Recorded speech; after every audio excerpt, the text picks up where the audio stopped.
Test, test. Okay, good. That works. It works.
Good morning.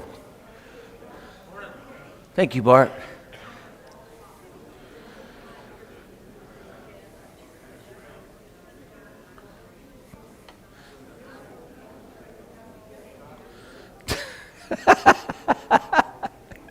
Come on, Sam. Yeah, you're outnumbered, brother. Good morning. How's everybody this morning? That's important. Very important to get caffeinated. All right, good morning. We are, is this too loud or is this okay? It sounds really loud to me. Juanita's, well, she'd stop talking. Okay. Good morning. We are studying the book of Daniel, and we are actually out of the first chapter now. So turn to Daniel chapter 2. Did everybody do their homework this week? Did everybody read chapter 2? Well, we're going to read it again today anyway. We're going to read it in bits and pieces. It's kind of a long chapter for the book of Daniel. Before we get started this morning, I want to make a quick announcement.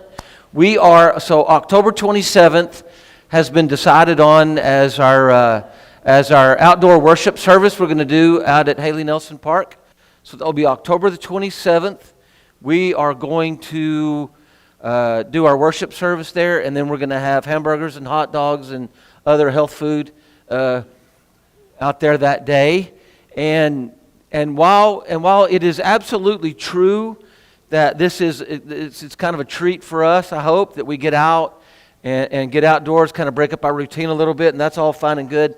But what we really intend this to be is kind of an evangelism tool, if you will. So I want you to start thinking about your one more.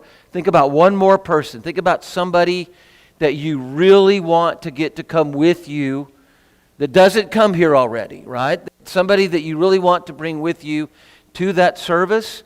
And if you want to, write it down, but certainly start praying about it. Ask them to come and make it a deliberate invitation, right? Hey, I want you to come. We're doing it this day, and it's going to be Jesus in the Park, hosted by the Church of Christ. That's what we're going to call it. And we're going to start advertising for it and doing all of those things. So if you can get one more, and if you want to write it down and bring it up here to us, and we'll start praying for that, for your one more person as well. October 27th. Make sure that's a Sunday, that I didn't get that wrong. Perfect. All right, good. Yeah, October 27th, Jesus in the Park, burgers, hot dogs, and other health food after that. And I want you to start thinking about that one more person that you want to bring with you. And if you do that, then we'll have 320 people out there, and that would be really good. Okay. How many people in here read chapter 2? Honest? All right, good. All right, cool. So, dreams.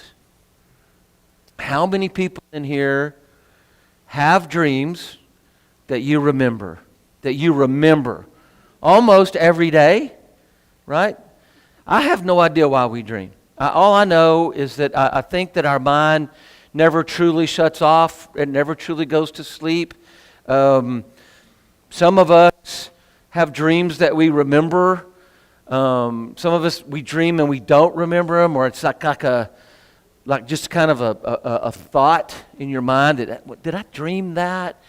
I think some people may be reliving some things in their past. I know one of our members is doing that right now. Some of us have dreams that would better be named nightmares, right? That are vivid and seem completely real. And when you wake up in the morning, you would rather have not had that dream, or it wakes you up in the middle of the night and then you can't go back to sleep. Have you ever had a dream like that destroys your sleep? I have that. It's horrible, and I don't understand why we have to go through that, But there it is. And there are people out there that say that they can interpret these dreams, right? So that this means that in a dream, or that means this in a dream, or whatever the case may be. And I don't know that I truly believe that. I don't know that a dream can be interpreted by man. I don't know, if people can do that sort of thing. I don't believe that. I know that my dreams are not real pleasant. I've been a prolific dreamer since I was about 11, and thank God, none of the things that I dream come true, right? And that's just all I'm going to say about that. Chapter 1, let's look at, chapter 2, verses, I'm so used to saying chapter 1. Chapter 2, verse 1 through 13. Now in the second year of Nebuchadnezzar's reign, Nebuchadnezzar had dreams, and his spirit was so troubled that his sleep left him. Then the king gave the command to call the magicians, the astrologers, the sorcerers, and the Chaldeans to tell the king his dreams. So they came and stood before the king, and the king said to them, I have had a dream, and my spirit is anxious to know the dream. Then the Chaldeans spoke to the king in Aramaic, O king, live forever. Tell your servants the dream, and we will give the interpretation. The king answered and said to the Chaldeans, my decision is firm. If you do not make known the dream to me and its interpretation, you shall be cut in pieces, and your houses shall be made an ash heap. However, if you tell the dream and its interpretation, you shall receive from me gifts, rewards, and great honor. Therefore, tell me the dream and its interpretation. They answered again and said, let the king tell his servants the dream, and we will give its interpretation. The king answered and said, I know for certain that you would gain time, because you see that my decision is firm. If you do not make known the dream to me, there is only one decree for you, for you have agreed to speak lying and corrupt words before me till the time has changed. Therefore, tell me the dream, and I shall know that you can give me its interpretation. The Chaldeans answered the king and said, there is not a man on earth who can tell the king's matter. Therefore, no king, lord, or ruler has ever asked such things of any magician, astrologer, or Chaldean. It is a difficult thing that the king requests, and there is no other who can tell it to the king except the gods, little g, gods, whose dwelling is not with flesh. For this reason the king was angry and very furious and gave the command to destroy all the wise men of Babylon. So the decree went out, and they began killing the wise men, and they sought Daniel and his companions to kill them. Dreams. I just wish it didn't happen. Notice in verse 1 that it was dreams, plural, right? He had many dreams. I think he was having the same dream over and over and over and over again. What do you think? Why was old Nebuchadnezzar, why was old Neb so upset about all this? What made him so upset about all this? About his dream? What made him so upset that he got this angry? Go ahead. I'm sorry, say it again. Say it again. The dream, perhaps, Susie? That's it. He's losing his sleep. He says right there, put him off his sleep. He says, right? So he's just been put off his sleep. It's made him angry. I can tell you right now that if I don't sleep well, I get pretty peevish, don't I, Tina? Yes. Right?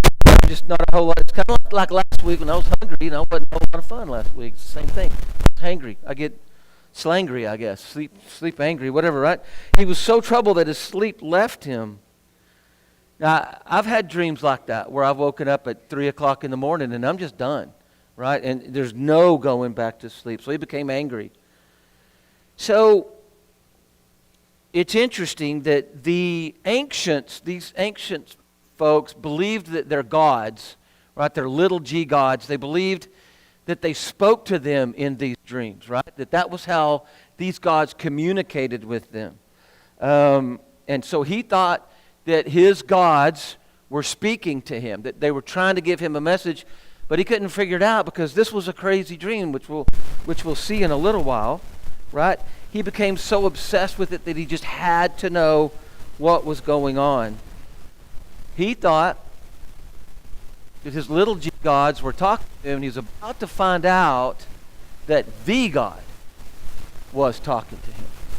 He was about to find out that God was talking to him. Any comments so far?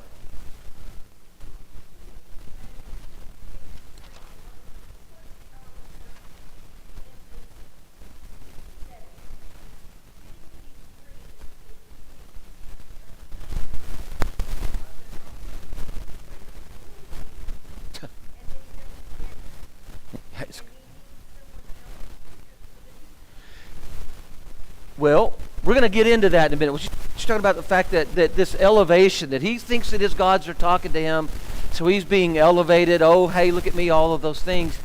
But he doesn't understand it. He doesn't get it, right? So it's frustrating. He's getting angry about it. He's put off his sleep, all of that stuff. Who does he call? Who does he call to help him out with this? Who are his people? You can cheat. You can look at it. It's right there. You don't get a ghost for the day. You didn't bring your Bible. Yep, magicians, enchanters, sorcerers, astrologers, and then the Chaldeans, right? Now these Chaldeans, when he says in my New King James Version says, and the Chaldeans, these are probably a certain like subset of wise men, a very certain subset, a certain class of wise men. How'd they do? How did his sorcerers and his magicians and his astrologers and Chaldeans do? How'd they do? They failed completely. Why?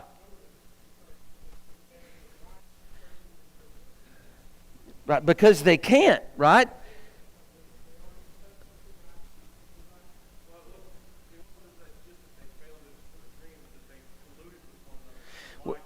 There you go.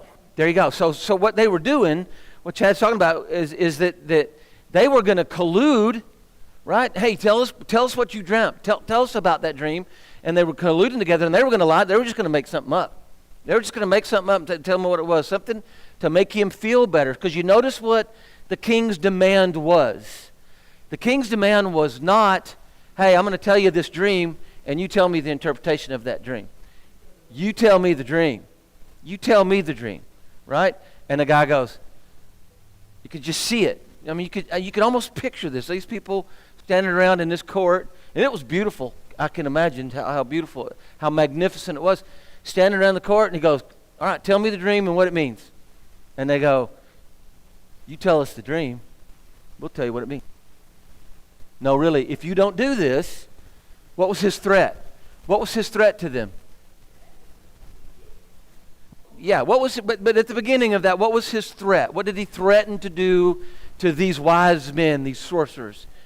Cut them up, man. Cut them up into pieces. That tells you, right? I'm sorry. I'm getting fired up. I'm sorry, I get fired up.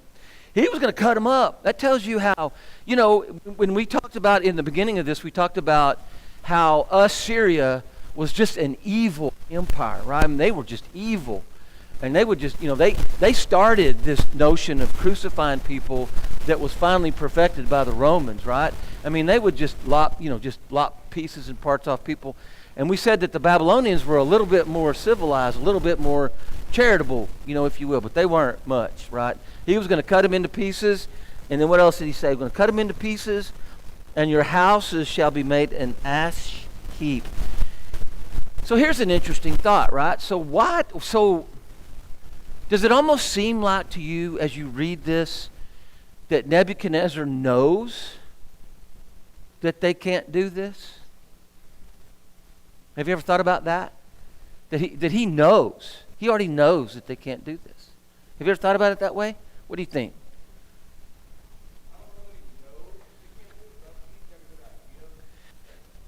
So why would he...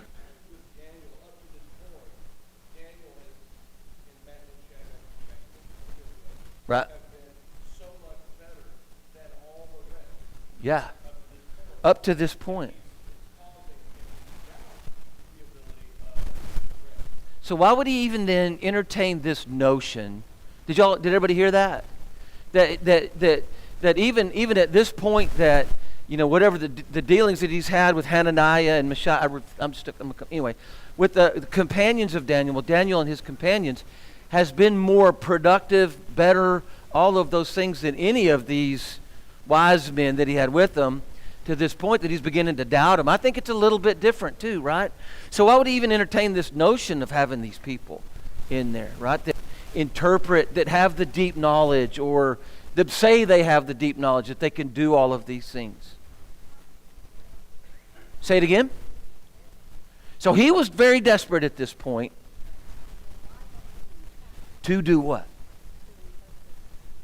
I think that I believe that he relied on these sorcerers, these magicians, all of these wise men to keep the masses under control. To keep the people guessing, hey, they know, we don't, and I'm just going to go out and farm my field and make a wheel or do whatever the case may be. I think that was the way that they kept the masses under control, besides lopping their heads off and all of those fun things, right? And that now it's coming down to the moment when he's got this dream and he is desperate, that he needs to know, right? So how did they do? So finally, the Chaldeans, right? Finally, the wise men fess up in verse 10. And he says, hang on a minute, I'm getting ahead of myself. That's okay. No, it's good. Perfect. He says, the Chaldeans answered the king and said, there's not a man on earth who can tell the king's matter. Boom, right there. There is not a man on earth that can tell the king's matter. Therefore, no king, lord, or ruler has ever asked such a thing. I'm skipping ahead a little bit, and down at the bottom in verse 11, it is a difficult thing that the king requests, and there is no other who can tell it to the king except the gods, little g gods, whose dwelling is not with flesh. We're going to come back to that. And so how did it go for them? What happened? What? Yep, there it goes, the Mad Hatter effect. Yeah, so for this reason the king was angry and very furious and gave the command to destroy all the wise men of Babylon. So the decree went out and they began killing the wise men, and then they sought Daniel and his companions. Turn with me to Isaiah chapter 47.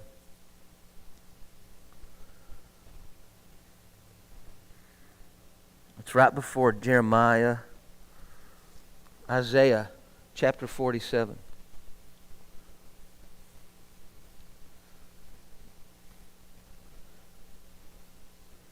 I'm going to read verse 1, and then I'm going to skip over to verses 12 and 13. Verse 1, just to show who Isaiah is talking about here.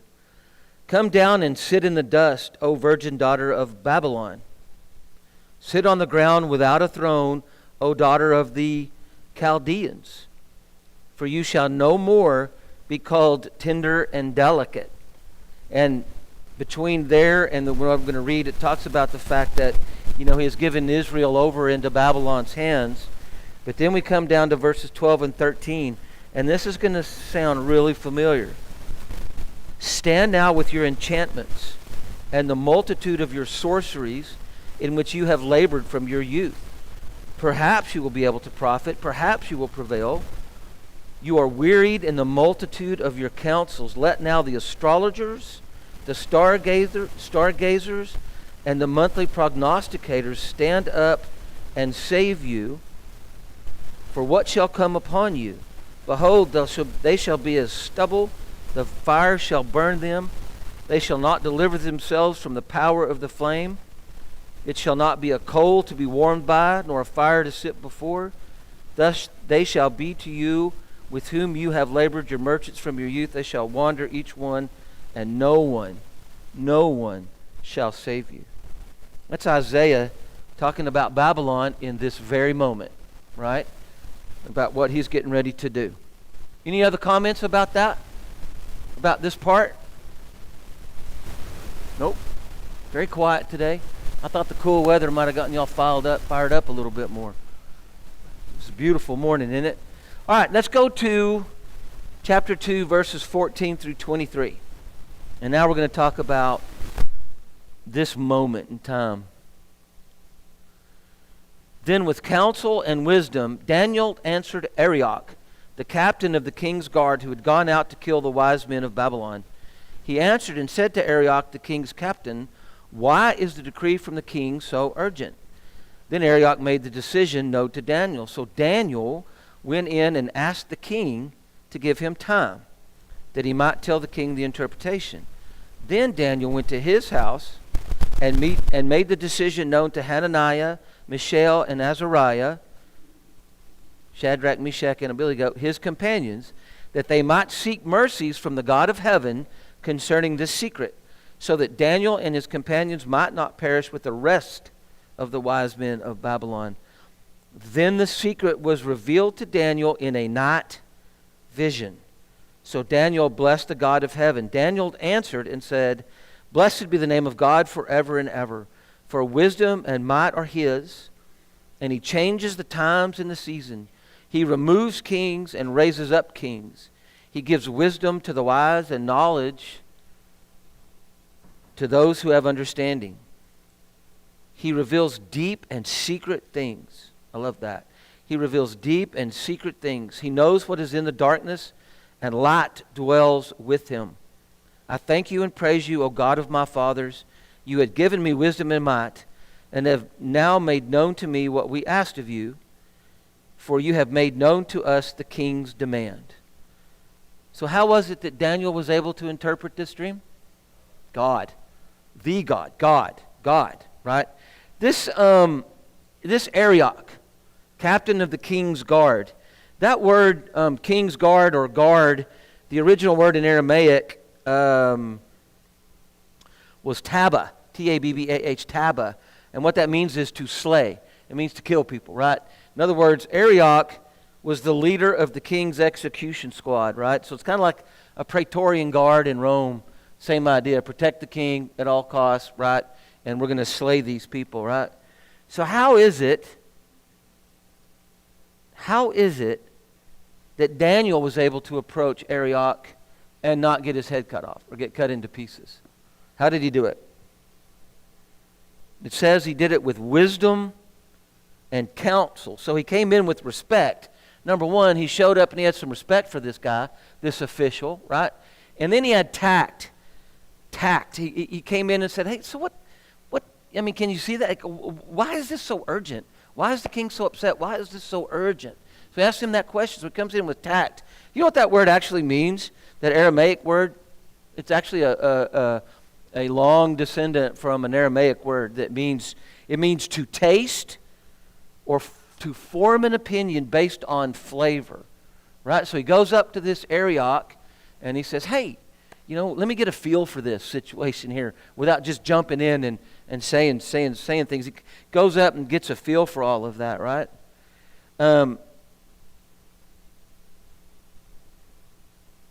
So God, we said that. So God gave it to him, right? We saw that in a night vision.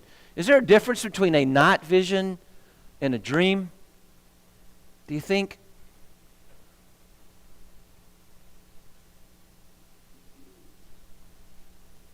Go, Suze. Right? That's the difference. That's it right there. A vision, it does not say that he was asleep. It did not say he had a dream. He said he had a vision. Right? So I believe that he was awake here, and God said, okay, look, here's what he dreamt. Here's what I'm trying to tell him, and here's what I'm trying to tell him means, right? That's what he told him, right? So it's interesting if we go back over to verse 11 where it says, it is a difficult thing that the king requests, and there is no other who can tell it to the king except the gods whose dwelling is not with flesh. Isn't that interesting that their gods don't want to be anywhere near them, right? Their gods don't want to have anything to do with them. They don't want to be anywhere near them, working with them in their flesh. What about our God? What about God? What is his greatest desire? We've talked about that before in here, right? What is God's greatest desire? To dwell with us, right? That is his greatest desire, is to dwell with us. He reveals deep and secret things. Turn with me to Ephesians chapter 3.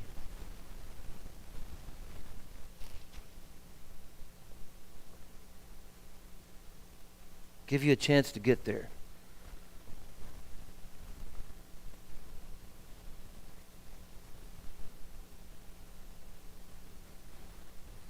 Ephesians chapter 3, verses 8 through 12.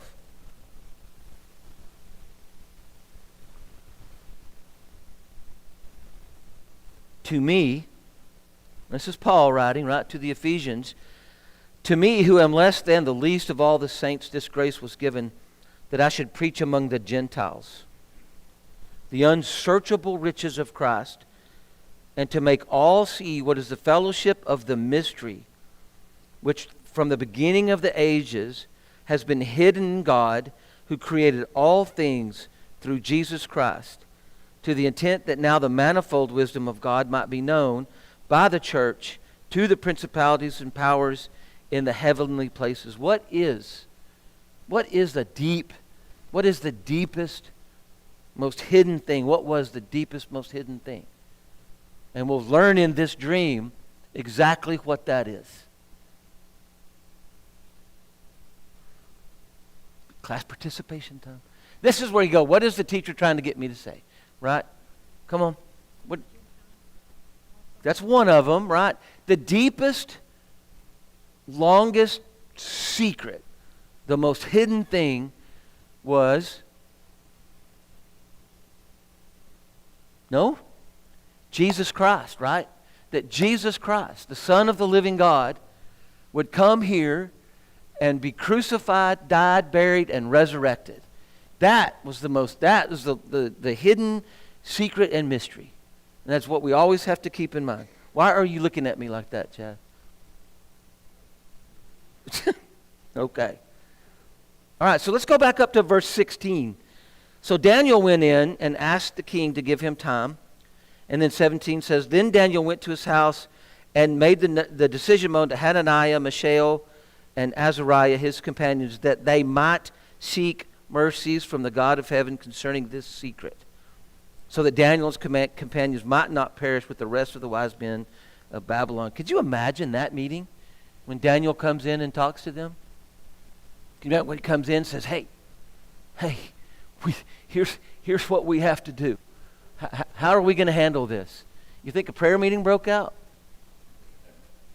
I think one did. I think a prayer meeting broke out right there so that they could seek these mysteries. Any other comments about any of this stuff so far?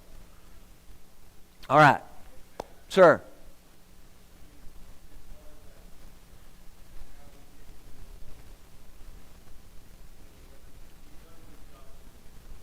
Yeah.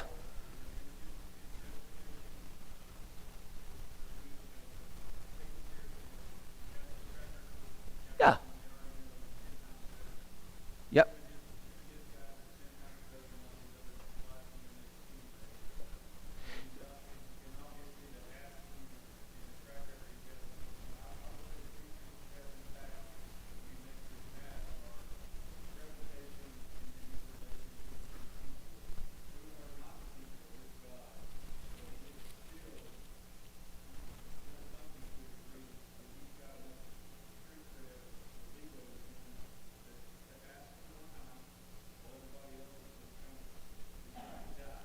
Yep.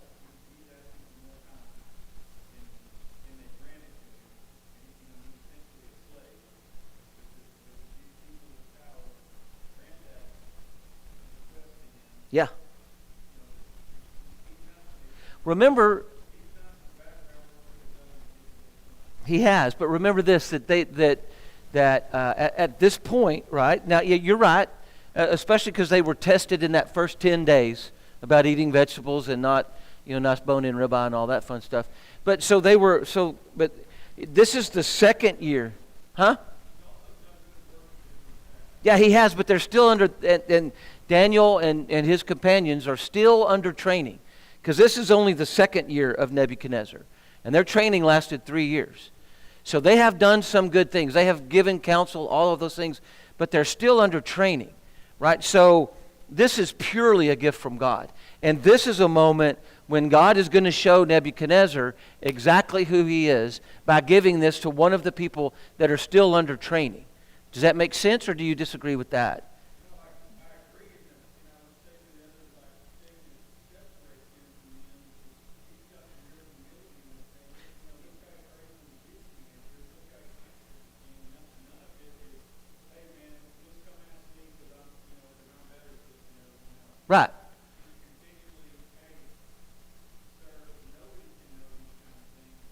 But let me,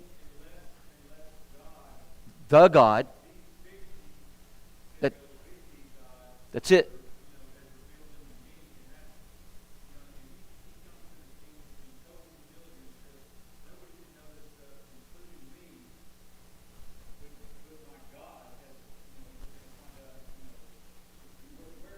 Yeah, I agree. And he does. Great humility, and he gives it all back to God. Go back up over here to chapter 2, verse 4 real quick. And just kind of as a side note, you remember it says, then the Chaldeans spoke to the king in Aramaic. Do you remember in the first lesson what we talked about, one of the unique things about how the book of Daniel is written, or the literature of it? That verses, that right here, it's chapter 2, verse 4 to all the way into chapter 7. I think it's verse 28. I have it written down, but I can't find it right now. But this, up until this verse 4, the original text was all written in Hebrew. And now from here to chapter 7, I think it's verse 28, the original text is all in Aramaic.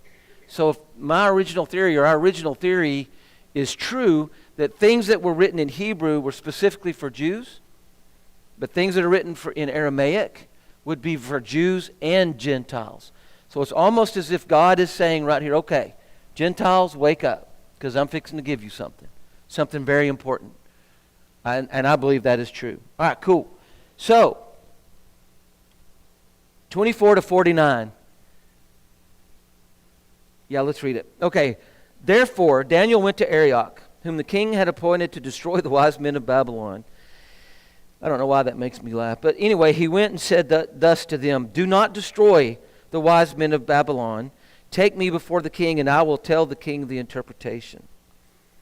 Then Arioch quickly brought Daniel before the king and said thus to him, I have found a man of the captives of Judah, to Jason's point, they're still slaves, who will make known to the king the interpretation. The king answered and said to Daniel, whose name was Belteshazzar, are you able to make known to me the dream which I have seen and its interpretation?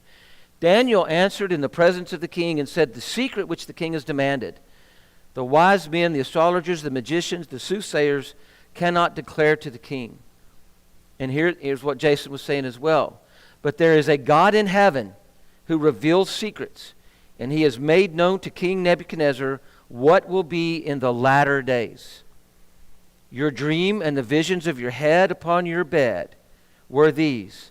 As for you, O king, thoughts came to your mind while on your bed about what would come to pass after this. And he who reveals secrets has made known to you what will be. But as for me, this secret has not been revealed to me, because I have more wisdom than anyone living, but for our sakes who make known the interpretation of the king, that you may know the thoughts of your heart. You, O king, were watching, and behold, a great image. This great image, whose splendor was excellent, stood before you, and its form was awesome. This image, the image's head was of fine gold, its chest and arms of silver, its belly and thighs of bronze, its legs of iron, its feet partly of iron and partly of clay. You watched while the stone was cut out without hands, which struck the image on its feet of iron and clay and broke them in pieces. Then the iron, the clay, the bronze, the silver, and the gold were crushed together and became like chaff from the summer threshing floors. The wind carried them away, so that no trace of them was found. And the stone that struck the image became a great mountain and filled the whole earth. This is the dream. Now we will tell you the interpretation of it before the king. You, O king, are a king of kings. When somebody says that, a king of kings, like in this case, Nebuchadnezzar, and after him Cyrus the Great, when they conquered a country or a kingdom, they left a vassal king in place, right? So he no longer became a king of an empire. He became a king of kings of empire. You know what I mean? So they became vassals of that king, a king of kings. For the God of heaven has given you a kingdom, power, strength, and glory. And wherever the children of men dwell, or the beasts of the field and the birds of the heaven, he has given them into your hand and has made you rule over them all. You are this head of gold. But after you shall arise another kingdom inferior to yours, then another, a third kingdom of bronze, which shall rule over all the earth. And the fourth kingdom shall be as strong as iron, inasmuch as iron breaks in pieces and shatters everything. And like iron that crushes, that kingdom will break in pieces and crush all the others. Whereas you saw the feet and toes, partly of potter's clay and partly of iron, the kingdom shall be divided. Yet the strength of the iron shall be in it, just as you saw the iron mixed with ceramic clay. And as the toes of the feet were partly of iron and partly of clay, so the kingdom shall be partly strong and partly fragile. As you saw iron mixed with ceramic clay, they will mingle with the seed of men, but they will not adhere to one another, just as iron does not mix with clay.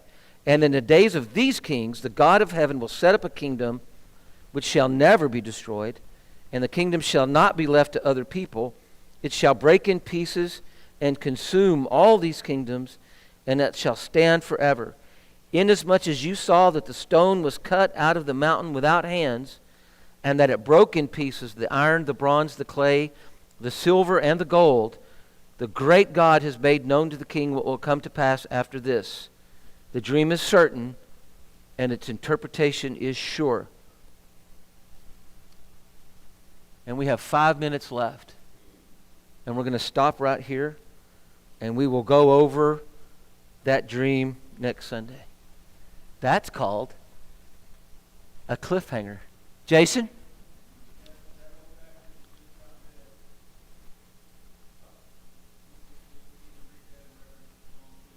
Yeah.